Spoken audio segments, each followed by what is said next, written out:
This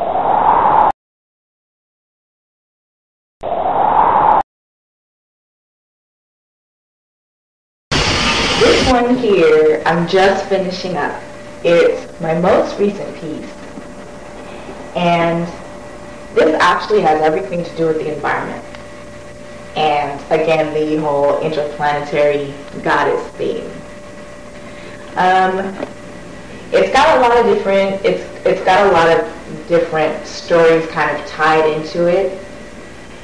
Basically, because of the way that we've messed up our planet again, and there's talk again of maybe us having to move to another planet and live in a biosphere or something like that. So this is kind of a woman on her journey, and she's made it to that next planet, and she's getting ready to start her new life. But I wanted to tie in there that kind of inside joke that I hear from a lot of black people, which is that on the day that the rocket ships take off to take us to that new planet where everybody's going to live, they're not going to let black people on the rocket ships, or they're going to basically just leave us behind. So this woman, I made her very, very light-skinned so that she was able to pass and sneak onto the ship. But so there are a few black people who managed to get on, like, you know, Colin Powell, he'd be able to get on the ship and go with the white folks to the next planet.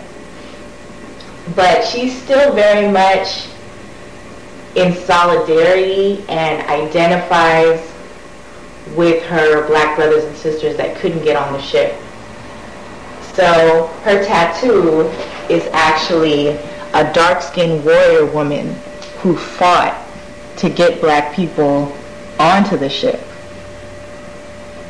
And I kind of wanted her to serve as a reminder.